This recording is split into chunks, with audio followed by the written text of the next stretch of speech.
meron muna tayong assessment po regarding sa magiging bagyo ngayong buwan po. Base po sa ating imahe na inyong nakikita sa inyong screen, meron tayong mga linya na maninipis associated po sa lahat ng mga bagyo simula po 1948. At itong makakapal na linya yung tinatawag po natin na average tracks o yung mga typical na daanan po ng bagyo tuwing buwan ng Nobyembre. Kung titingnan natin yung ating image, madalas na ito ay naglalandfall na yung mga bagyo tuwing buwan ng Nobyembre sa Luzon, Visayas, hanggang dito po sa may Caraga region. At lumilit na lamang po yung tsansa na lumilis ito na direksyon or nagre-recurve dito sa may Philippine Sea. For the month of November, in terms of intensity, posible pa rin magkaroon tayo ng mga typhoon and super typhoon. And in particular for this year, isa hanggang dalawang bagyo po ang pwedeng pumasok ng ating Philippine Area of Responsibility at papangalanan po natin ito na Marce at Nika. Update naman tayo regarding sa ating minomonitor na si Bagyong Leon. Nakalabas na po ito ng Philippine Area of Responsibility kaninang madaling araw, 1:30 a.m. at huling namataan kaninang alas 3, higit 500 kilometers po hilaga ng Itbay at Batanes. Patuloy na humihina, ngayon ay severe tropical storm na at wala na pong direktang epekto sa ating bansa. Subalit andyan pa rin yung buntot nito o yung trough of a tropical cyclone Leon dito po sa may western section ng Luzon na siya nagdadala pa rin po ng mga paulan at minsan ito ay malalakas.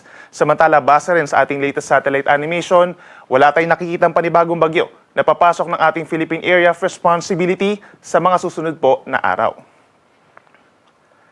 Para naman sa magiging tayo ng panahon ngayong Friday, asahan po ang maulang panahon sa western section ng Luzon dahil nga po dun sa trough or extension ng Bagyong Leon. Mataas ang tsansa ng ulan sa Zambales, Bataan at Occidental Mindoro, kaya't mag-ingat po sa mga banta ng malalakas na ulan na maaaring magdulot po ng pagbaha at pagguho ng lupa. Sa natitirang bahagi ng Luzon, dito sa may Northern Luzon, rest of Central Luzon, at ilang bahagi pa po ng Mimaropa, bahagyang maulap hanggang maulap na kalangitan, at mapapansin po ang pagbuti pa ng panahon dito po sa Metro Manila, Calabarzon, and malaking bahagi ng Bicol Region. Madalas magiging maaraw, umaga hanggang tanghali. And then pagsapit po ng hapon hanggang sa gabi, malaking bahagi na po ng Luzon na magkakaroon ng makulimlim na panahon na sasamahan din ng mga pulu-pulong mga paulan lamang or pagkidlat, pagkulog. Sa Metro Manila, kapansin-pansin na magiging mainit na hanggang 32 degrees Celsius. Mananatiling malamig pa rin po dito sa Baguio mula 16 to 20 degrees at ilang pambahagi ng Luzon, lalo na sa mga kapatagan, posible pa rin umakyat hanggang 32 degrees Celsius ang temperatura sa tanghali.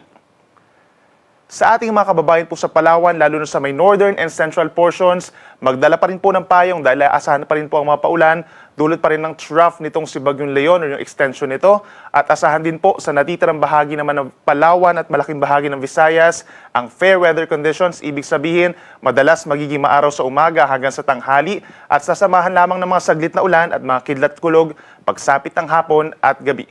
Yung temperature sa Palawan and Visayas, posible ring umakyat sa tanghali hanggang 32 degrees Celsius. At sa ating mga kababayan po sa Mindanao, malaking bahagi pa rin ito, halos katulad pa rin ng weather conditions as yesterday, bahagyang maulap at madalas maaraw sa umaga hanggang sa hapon po yan. And at pagsapit ng hapon hanggang sa gabi, may mga areas pa rin na magkakaroon ng mga isolated rain showers or thunderstorms, lalo na ang Soc-Sargen, Northern Mindanao at yung mga kalapit pa po na lugar doon. Sa ngayon sa Mindanao, pinakamainit sa may Zamboanga City hanggang 33 degrees Celsius at dito sa may Davao City hanggang 34 degrees Celsius. Pagdating naman sa mga matataas na alon, meron na lamang tayong gale warning doon po sa may Batanes kung saan pinakamalapit po ang Bagyong Leon hanggang 4.5 meters pa rin po this morning. Pero possible po pagsapit ng hapon onwards hanggang bukas, magiging banayad hanggang katamtaman ng taas ng mga alon sa malaking baybayin po ng ating bansa. At para naman sa ating 3-day weather forecast, asahan po bukas, Sabado, November 2, ang pag-improve ng weather conditions sa malaking bahagi ng Luzon at magpapatuloy pa rin ng fair weather conditions for Visayas and Mindanao na sasamahan lamang po ng mga saglit na ulan or pagkidlat pagkulog dahil po yan sa easterlies o yung hangin galing sa silangan. Pagsapit po ng Sunday hanggang Monday or hanggang early next week na po, aasahan pa rin natin ang mga pag-uulan, lalo na dito sa may Southern Luzon and Visayas. Medyo mataas po ang mga chance ng pag-ulan dyan, kaya make sure po na meron tayong dalang payong dahil pa rin yan sa easterlies at hindi rin natin inaalis yung chance na magkakaroon dyan ng mga cloud clusters and mga possible circulations. Dito naman sa may Northern and Central Luzon, posible na magsimula early next week ang northeast monsoon or hanging amihan. Ito yung hangin po galing sa may norte na may bagyang malamig po na temperaturang daladala at meron lamang mahina hanggang katamtamang mga dalang pag-ulan, lalo na dito sa may Cagayan Valley at lalawigan ng Aurora. Pagsapit naman sa may Mindanao, magpapatuloy ang mainit at maalinsangang panahon na sinasamahan pa rin ng mga pulu-pulong pag-ulan or pagkidlat pagkulog dahil pa rin sa mga localized thunderstorms.